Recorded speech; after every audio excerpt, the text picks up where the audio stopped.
कक्षा 10 गणित जो चैप्टर नंबर 1 है हमारा वास्तविक संख्या है का जो प्रश्नावली 1.2 है उसे आज आसान तरीके से करेंगे। मैं आपको बहुत ही सिंपल तरीके से इनको करना सिखाऊंगा। ठीक है, बाकी सभी चैप्टर मैंने करा रखे, लिंक्स आपको मिल जाएंगे डिस्क्रिप्शन पे, एक बार लिंक्स जरूर चेक करना डिस्क्रिप्शन पे। ठीक है, सो क्वेश्चन नंबर 1 क्या बोल रहा है, निम्नलिखित संख्याओं को अभाज्य गुणनखंडों के गुणनफल के रूप में व्यक्त कीजिए।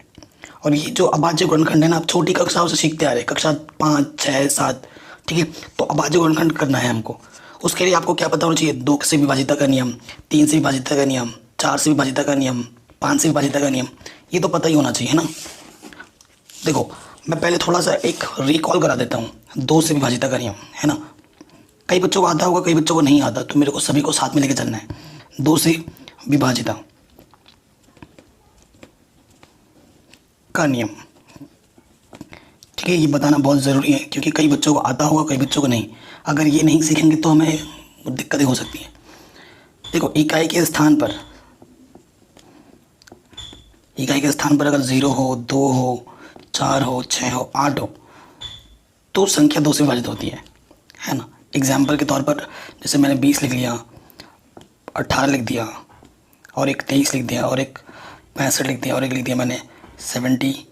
ठीक है, तो इकाई के स्थान पर 0 है, 2 से कटेगा। इकाई के स्थान पर 8 है, 2 से कटेगा।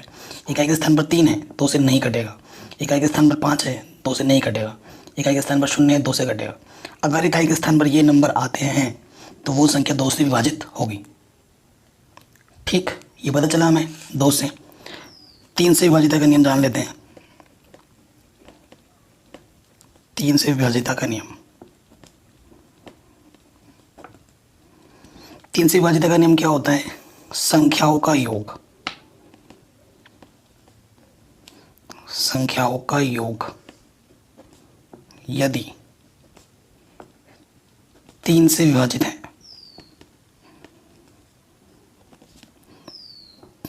तो पूरी संख्या 3 से विभाजित होती है।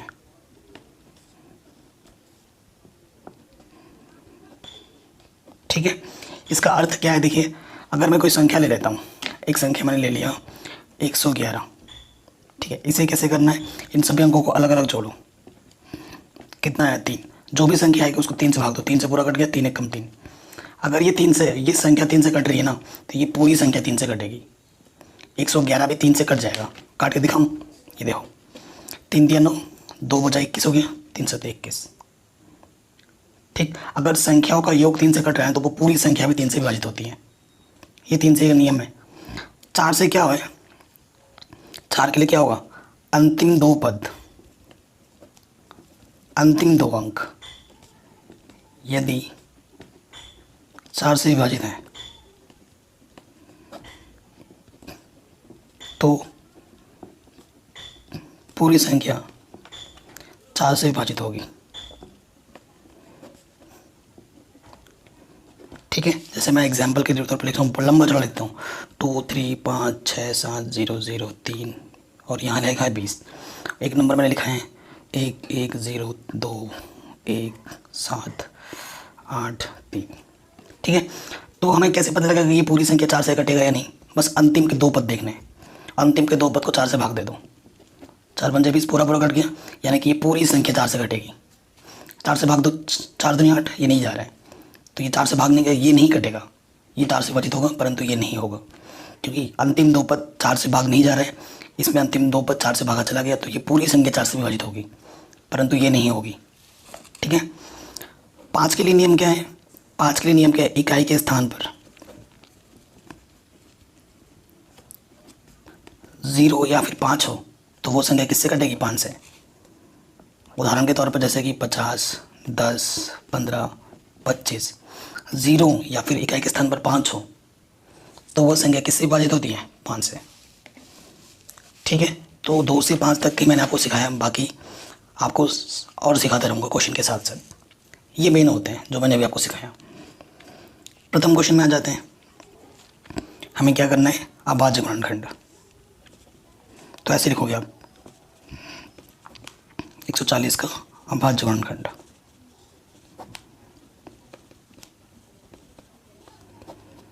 ठीक है, तो आप यहाँ पे लिखोगे 140। एक एक स्थान पर 0 2 से कटेगा, 2 7 14 0, फिर 0 2 से कटेगा। और आपको अभाज्य गुणनखंड हमेशा छोटे छोटे संख्याओं से आगे बढ़ना है, 2 के बाद 3, फिर 4 पे 5, ऐसे देखते जाना है। एकदम से 6 पे से मत काटना, एकदम से 4 से मत काट देना, छोटी संख्याओं से आगे बढ़ना है हमें। 2 3 6, 1 बचा, 10 हो गया, 2 5 10, एक एक स्थान पर 5 है, 3 से तो कटेगा नहीं, 5 से काटेंगे, 5 7 35, 7 एक अभाज्य संख्या है, 7 एकम 7। तो 140 का गुणनखंड क्या होगा? 2 गुणा 2, 5 गुणा 7, और गुणे में लास्ट में 1 भी लिख देते हैं। आंसर ठीक। फिर 156 का करना है हमें, 2 से कटेगा, एक एक स्थान बचे हैं, 2 7 14, 2 8 16, फिर 8 2 से कटेगा, 2 3 6, 2 9 18, 3 से कटेगा, 3 1 3, 3 3 9, 3 1 13। 156 का अभाज्य गुणनखंड 2 गुणा 2, 3 गुणा 13 गुणा 1। ठीक है, हो गया आराम से। थर्ड पे आ जाऊँ, क्या है? 3 8 2 5, 3 8 2 5 किससे कटेगा? 5 से तो कटेगा, पूरा पूरा पता है। तो मैंने कहा छोटी संख्या से आगे बढ़ो, तो इनको जोड़ो, 3 और 8 11, 11 और 2 13 और 5 18, 3 से कटते हैं तो 3 से कटेगा, 3 1 3, 3 2 6, 3 7 21, 3 5 15। ठीक है, फिर किससे कटेगा? 3 से, 3 चौके 12, 3 2 6 15 हो गया, 3 5 15। ठीक है, अब 3 से नहीं कटेगा क्योंकि 6 और 5 11 होता है, 11 3 से भाग नहीं जाता। एक एक स्थान पर 5 है, 5 से कटेगा, 5 8 40। ठीक है, और 5 5 25, फिर 5 से कटेगा, 5 1 5, 35 हो गया, 5 7 35, 17 1 17, 17 एक अभाज्य संख्या है। तो ये क्या हो गया?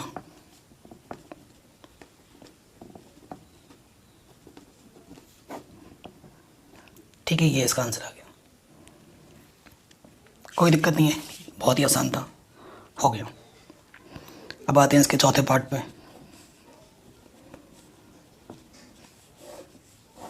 किससे कटेगा? 5 से, 5 1 5 0 0, 5 1 5, कोई दिक्कत नहीं है, 7 से कटेगा भी है। ठीक है, 7 1 7, क्या हो गया? 30 हो गया, 7 चौको 28। ठीक है, और 21 हो गया, 7 के 21। फिर काटो, किससे कटेगा? ये 11 से, 11 1 11, 11 1 11, सॉरी 11 3 33, 13 1 13। तो इसका अभाज्य गुणनखंड क्या हो जाएगा? 5 गुणा 7 गुणा 11 गुणा 13। आंसर तो ये बहुत ही सिंपल है। ठीक है, ये जो पांचवा पार्ट है हमारे पास है 7 4 2 9। ठीक है, ये थोड़ा ज़बरदस्त है, तो ये सीधा सीधा कटेगा। आप एक एक करके ट्राई करते रहोगे तो किसी से नहीं कटेगा, सीधा 17 से कटेगा। पहला 17 चौके 68, 4 बार गया 68, तो कितना बचा? 6, 62 हो गया। ठीक है, सॉरी 17 का 17 चौके 68, 6 और 2 62 हो गया, 17 3 51। ठीक है, और 17 7 ये चला जाएगा पूरा। अब ये जाएगा 19 से, 19 का 19, 19 दूनी 38, कितना बचा? 57 हो गया, 19 3 57, 3 बार, और ये 23 1 23। तो अब अभाज्य गुणनखंड क्या होगा? 7429 का 17 गुणे 19 गुणा 23। आंसर। तो इस तरीके से अभाज्य गुणनखंड करना था, आराम से हो गया सब। अब प्रश्न संख्या दूसरा है, इसमें बोला है पूर्णांकों के लिए निम्नलिखित युग्मों के HCF, युग्म क्या होता है? जोड़ा। ठीक है, HCF और LCM ज्ञात कीजिए तथा इसकी जांच कीजिए कि दो संख्याओं का गुणनफल, ये जो लिखा हुआ है ना, ये एक नियम है, दो संख्याओं का गुणनफल किसके बराबर होता है? HCF गुणा LCM। इसे आप लिख लेना कॉपी में और याद भी कर लेना। अब मैं आपको अभाज्य गुणनखंड की मदद से, और ये जो नियम है सिर्फ दो संख्याओं पर ही लागू होता है, ये जो नियम है ना HCF गुणा LCM संख्या का गुणनफल, ये 2 अंकों के लिए लागू होता है, 3 अंकों के लिए कोई नियम नहीं है। ठीक है, तो क्वेश्चन क्या है? 26 और क्या है? 51 पे। काटो इसको, 2 1 2, 2 3 6, 13 एकम 13, फिर काटो इसको, ये क्या आ जाएगा 13 सत्ते 91, 7 एकम 7। तो देखो आप आज गुणन करेंगे है ना।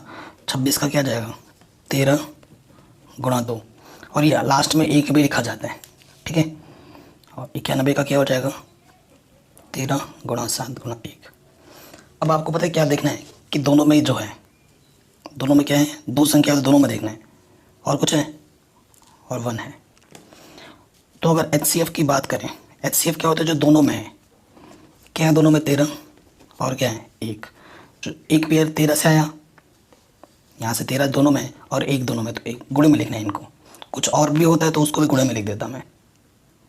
तो 13 एकम 13, तो HCF कितना है मेरे पास 13, पहला आंसर आ गया। अब हमें क्या निकालना है LCM। लाइट डिम है, थोड़ा एडजस्ट कर लेना आप, ठीक है।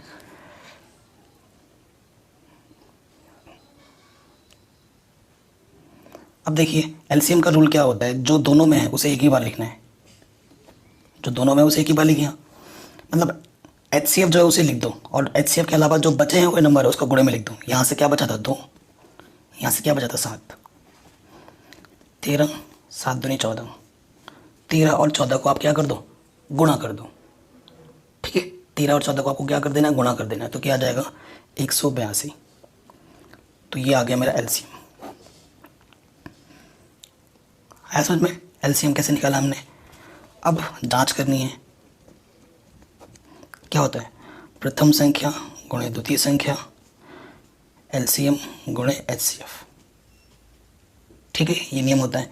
तो पहली संख्या में क्या दे रखी थी 26, द्वितीय संख्या 91, LCM हमने निकाला 182 और HCF हमारे पास है 13।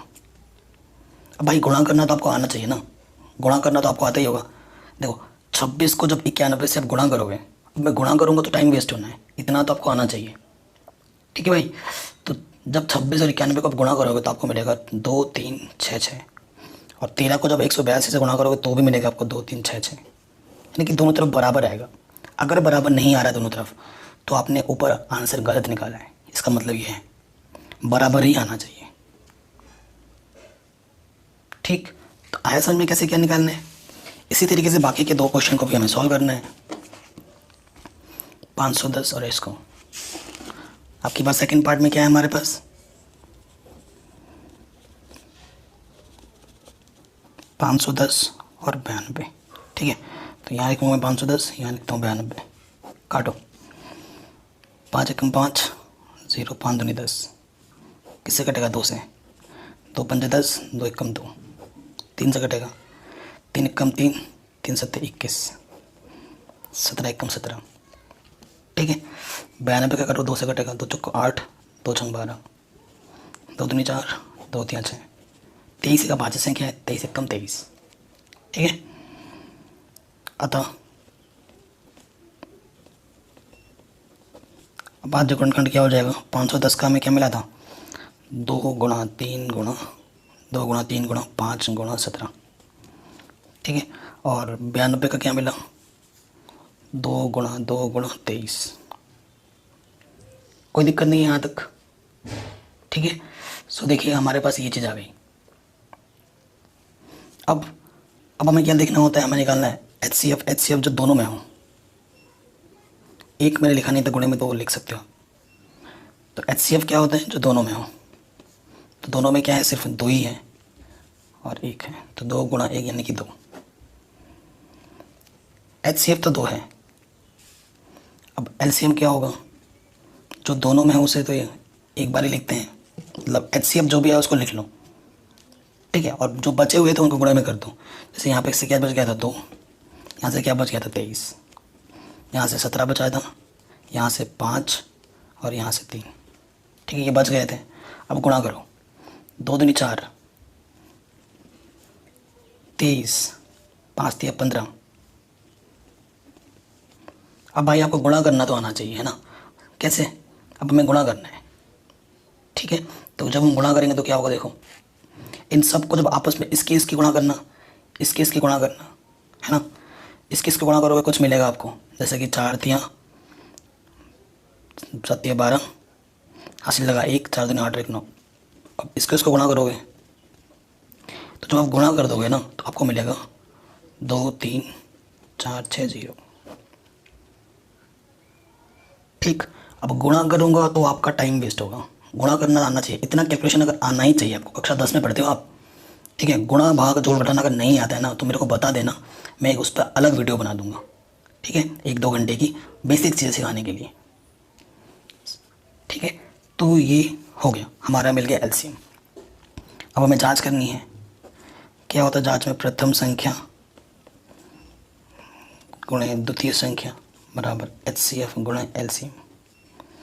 यही नियम होता है। प्रथम संख्या हमारे पास क्या है 510, ठीक है। द्वितीय संख्या हमारे पास है 92, एचसीएफ हमारे पास 2 है और एलसीएम हमारे पास 2 3 4 6 0, ठीक है। आई बात समझ में। अब जब आप गुणा करोगे ना इसको मैंने पहले से ही गुणा करके रखा है, तो ये मिलेगा आपको 46920 और ये भी आपको मिलेगा 46920, दोनों तरफ बराबर आएगा, ठीक है। ये क्वेश्चन भी हमारा आराम से बन गया। इसी तरीके से पार्ट थर्ड भी करना है हमें। थर्ड पार्ट में हमारे पास है 336 और 54, ठीक है। 336 और 54, 336 इधर लिखेंगे और इधर लिखेंगे 54। 3 एक कम 3, 3 एक कम 3, 3 दूनी 6, 2 पंजे 10, 2 छंग 12, 2 दूनी 4, ठीक है, 2 अट्ठे 16, 2 एक कम 2, 2 चौके 8, 2 सत्ते 14, 7 एक कम 7। अब थर्ड वाले को मैं आपको नए तरीके से बताऊंगा। 2 दूनी 4, 2 सत्ते 14, 3 कम 27, 3 तिया 9, 3 एक कम 3, ठीक है। देखो अब आज गुणन क्या कैसे लिखूंगा मैं इसको। 2 कितनी बार है 1 2 3 4, तो 2 की घात 4 लिख दो। 3 कितनी बार है 1 बार, और 7 कितनी बार है 1 बार, तो घात में 1 1 लिख दे रहा हूँ। 54 3 कितनी बार है 1 2 3, 2 है 1 बार, 3 है 3 बार, ठीक है, यही है। अब देखो एचसीएफ कैसे निकालूँ, नए तरीके से लिखा मैंने इसको ताकि ये तरीका भी मैं आपको सिखा सकूँ। अब एचसीएफ में क्या होता है, देखो दोनों में ये चीज़ है दोनों में, लेकिन ये इधर 1 बार है इधर 4 बार है, इधर 3 बार इधर 1 बार है ना। अब एचसीएफ में क्या होता है, न्यूनतम घात देखी जाती है। क्या न्यूनतम घात एचसीएफ के लिए, तो 2 की घात न्यूनतम कौन सी है, 2 की घात 1 है, ठीक है। 1 को लिखो ना लिखो एक ही बात है। और 3 की न्यूनतम घात कितनी है 3 की घात 1, तो इसका मतलब है 2 गुणा 3 यानी कि 6। एचसीएफ हमारा कितना आ गया 6। अब आ जाओ एलसीएम पर। अब जो दोनों में है उसमें क्या लिखते हैं, अधिकतम घात है, अधिकतम घात। 2 की अधिकतम घात कितनी है 4, और 3 की अधिकतम घात कितनी है 3, और बचा क्या है 7। 2 की घात 4 का मतलब 2 4 बार गुणे में 2 2 दूनी 4 दूनी 8 दूनी 16, 3 का मतलब 3 3 9 3 27, ठीक है। अब इन सबको गुणा कर दो, तीनों को आपस में। जब हम तीनों को आपस में गुणा करेंगे ना तो हमारे पास जो मिलेगा गुणा करने पे वो मिलेगा 3024। ये मैंने पहले से गुणा करके रखा है, ये मिल जाएगा हमारा एलसीएम। अब हमें क्या करना है, जांच। जांच में क्या होता है, प्रथम संख्या गुणे द्वितीय संख्या एचसीएफ गुणे एलसीएम। प्रथम संख्या हमारे पास है 336, द्वितीय संख्या है 54, एचसीएफ हमने 6 निकाला था और एलसीएम हमारा 3024। इन दोनों की जब आपस में गुणा करोगे ना, ठीक है, मैं गुणा करके आपका टाइम वेस्ट नहीं करूँगा आपके सामने, ये मैंने पहले से ये सब करके रखा है, ये मिलेगा आपको, ठीक है। तो ये आपका क्या जाएगा आंसर, दोनों तरफ बराबर आएगा। गुणा करना तो आपको आता ही होगा, है ना। तो ये चीज़ हो गई, ठीक है। तो क्वेश्चन नंबर सेकंड भी हमारा आराम से बन गया। अब आते हैं क्वेश्चन नंबर थर्ड में। क्वेश्चन नंबर थर्ड में 2 अंकों से हटाकर 3 अंकों का कर दिया है। कितने कर दिए 3 अंक। तो 3 करे 4 करे या 10 करे नियम नहीं बदलेगा, नियम वही रहेगा। लेकिन 2 अंकों में जो जांच करने वाला रूल था ना, वो 3 अंकों पे लागू नहीं होता है। संख्या क्या है? 12, 15 और 21। अब बात जोड़ करने का 2 छंग 12, 2 3 6, 3 एकम 3, 3 5 15, 5 एकम 5, 3 7 21, 7 एकम 7।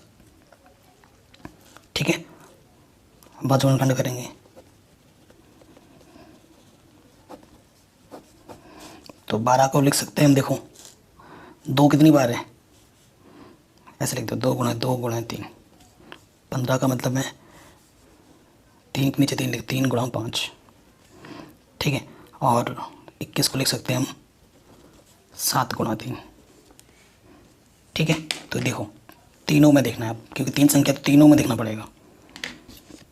तो HCF हमें क्या मिल रहा है? जो तीनों में है वो क्या है? 3, और कुछ नहीं है। तो HCF हमारा 3 आ गया। मान लो कि तीनों में कुछ भी कॉमन अगर ना होता तब HCF क्या होता?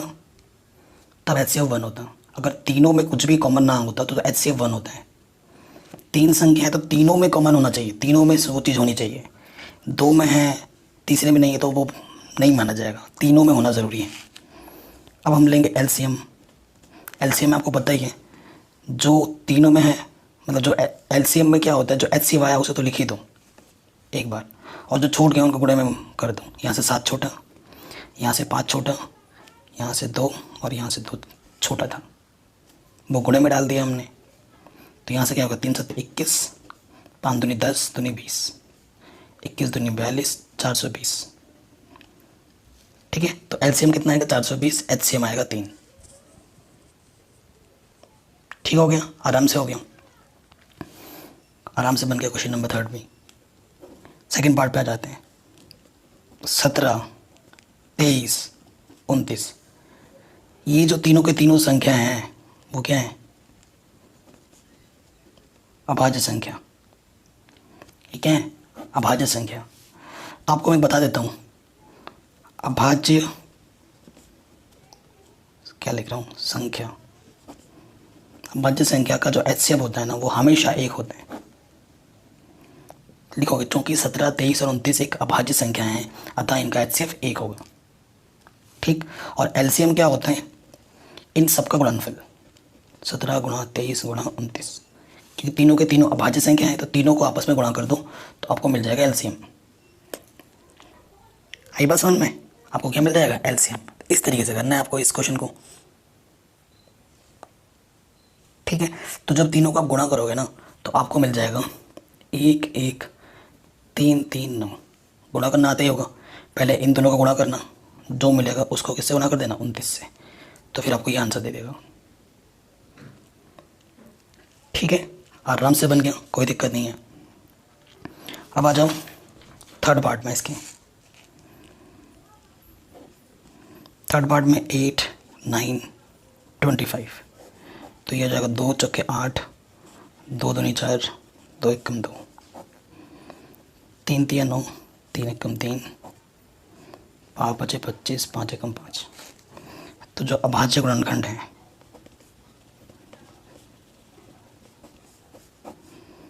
आठ का कितना है? 2 गुणा 2 गुणा 2, 9 हमारे पास क्या है? 3 गुणा 3, 25 का हमारे पास क्या है? 5 गुणा 5। तो HCF क्या होगा? कुछ भी कॉमन है जो तीनों में हो, कुछ भी ऐसा नहीं है जो तीनों में हो। और मैंने अभी आपको बताया था, जब तीनों में कुछ भी कॉमन ना हो, उभयनिष्ठ ना मिले, तब हमारा HCF कितना होता है? 1। तो तब हमारा HCF कितना होता है? 1। तो इस कंडीशन में हमारा HCF कितना है? 1, क्योंकि गुणे में हम 1 1 लिख सकते हैं और तीनों में 1 कॉमन है। ठीक, और LCM क्या हो जाएगा? देखो और एक चीज़ मैं बताना, शॉर्ट ट्रिक। जब भी आपका HCF 1 आए तो LCM के लिए क्या करना होगा? जो भी हमें संख्याएं गिवन हैं, जो भी संख्याएं हमें दी हुई हैं, उन संख्याओं को आपस में गुणा कर दो, तो हमें क्या मिल जाएगा? LCM। 8 9 72 गुणा 25। जब 72 को 25 से आप गुणा करोगे ना तो आपको मिलेगा 1800। तो ये मिलेगा आपका LCM। ठीक है, हो गया आराम से। ठीक है, क्वेश्चन नंबर 4 पे आते हैं। ये फोर्थ नंबर। कह रहे हैं दो संख्याओं का HCF 9 है, इन दो संख्याओं का LCM ज्ञात कीजिए। ठीक है, तो बहुत ही सरल सा क्वेश्चन है। HCF दे रखा है, पैसे लिखेंगे दिया है। प्रथम संख्या 306, द्वितीय संख्या 657, फिर हमें HCF दे रखा है 9, हमें LCM निकालना है। ठीक है, तो आप क्या लिखोगे? आप लिखोगे हम जानते हैं। आप क्या जानते हो? प्रथम संख्या गुणे द्वितीय संख्या किसके बराबर होता है? HCF गुणे LCM। प्रथम संख्या है 306, द्वितीय संख्या है 657, HCF है 9, हमें LCM निकालना है। ये 9 गुणे में बराबर किस तरह के बट्टे में आ जाएगा? तो 9 से भाग दो, 9 तियाँ 27, 3 बार गया, 3 बचा 36 हो गया, 9 चौको 36। अब हमें क्या करना है? 34 और 657 को आपस में क्या करना है? गुणा कर देना है। ठीक है, गुणा करना आपको आना चाहिए। तो जब आप गुणा करोगे तो आपको कितना मिलेगा? 2 2 3 3 8। ठीक है, गुणा करना तो आता ही होगा, ये आपका आंसर आ जाएगा। गुणा करना आता होगा ना, इस तरीके से लिखते हैं। ये भी बताना नहीं, ये भी अगर बताना पड़े तो बहुत दिक्कत है, क्योंकि ये तो कक्षा 2-3 के बच्चे कर लेंगे, आप तो कक्षा 10 में पढ़ते हो। तो गुणा भाग तो आना चाहिए। मैं फिर बार बार बोल रहा हूँ, अगर आपको गुणा भाग को जोड़ घटाना भिन्नों का ये सब नहीं आता है तो मेरे पास बता देना एक बार। ठीक है, सो उससे क्या होगा, आपका बेसिक्स क्लियर करवा दूंगा 1-2 घंटे की वीडियो बनाकर। ठीक है, तो ये हो गया। अब आता है क्वेश्चन नंबर 5। बहुत ही शानदार क्वेश्चन है। कह रहे हैं जांच कीजिए कि क्या किसी प्राकृतिक संख्या n के लिए संख्या 6 की पावर n अंक 0 पर समाप्त हो सकती है। तो कोई भी संख्या हो, यहाँ पर तो 6 की पावर n की बात हो रही है। अगर यहाँ लिखा होता 12 की पावर n, 4 की पावर n, ऐसा लिखा होता, तब आप क्या करते हैं? कुछ भी लिखा हो सकता है अंक में। हमें तो बात 6 की पावर n की करनी है। क्वेश्चन में 6 की जगह पर 12 भी आ सकता था, 4 भी आ सकता था, 10 भी आ सकता था। तो हमेशा एक रिजल्ट याद रखना, रिजल्ट या नियम लिख सकते हो आप। देखो, यदि कोई संख्या 0 पर समाप्त होना चाहती है तो उसका अभाज्य गुणनखंड में कम से कम एक बार 2 गुणा 5 आना चाहिए। ये नोट हमेशा याद रखना। कोई भी संख्या अगर 0 पर समाप्त होना चाहती है ना, तो अगर उसका हम अभाज्य गुणनखंड करें तो कम से कम एक बार तो 2 आए, कम से कम एक बार तो 5 आए। एक से ज़्यादा बार आए तो चलेगा, लेकिन एक से कम बार नहीं आना चाहिए। ठीक है, अगर सिर्फ 2 होगा तो भी नहीं होगा, सिर्फ 5 होगा तो भी नहीं होगा। 2 और 5 कम से कम एक बार तो होने ही चाहिए, तभी वो संख्या 0 पर समाप्त होगी, अन्यथा नहीं। तो लिखेंगे अतः 6 का गुणनखंड करने पर, तो 6 का गुणनखंड करो, 2 3 6, 3 1 3। तो भाई 2 तो आया, 5 का है, 5 या नहीं है, तो मैंने बोला ना कम से कम एक बार तो चाहिए ही चाहिए। 2 है लेकिन 5 नहीं है, तो ये 0 पर समाप्त नहीं हो सकती। तो अब क्या लिखोगे? चूँकि 6 का गुणनखंड करने पर यह 2 गुणे 5 के रूप का नहीं है, अर्थात यह कभी भी 0 पर समाप्त नहीं होगी किसी भी प्राकृतिक संख्या n के लिए। ये आपका उत्तर हो जाएगा। और ये शब्द और ये जो मैंने लिखा है इसको जो लिखना ही पड़ेगा। ये सबसे सरल तरीका मैंने लिखा है। पहले रिजल्ट बता देना एग्जामिनर को, देखते ही खुश हो जाएगा, फिर ये करना और फिर ये लिख देना। ठीक है, तुम जब 12 का भी करोगे ना तो ये भी समाप्त नहीं होगा, 4 का भी करोगे तो समाप्त नहीं होगा। अगर मैं यहाँ पर लिख देता हूँ 10 की पावर n, तो ये 0 पर समाप्त होगा। क्योंकि 10 का गुणनखंड 2 गुणा 5 होता है। ठीक है, तो क्वेश्चन घुमा के आ सकते हैं, ज़रूरी नहीं है कि 6 वाला ही आए, कुछ भी हो सकता था, 12 भी दे सकता था, 4 भी दे सकता था, 10 भी दे सकता था। ठीक है ना, तो बढ़िया क्वेश्चन था, ये भी हो गया हमारा आराम से। अब हम बात करेंगे अगला क्वेश्चन बताने से पहले, एक संख्या होती है भाज्य संख्या और एक होती है अभाज्य संख्या।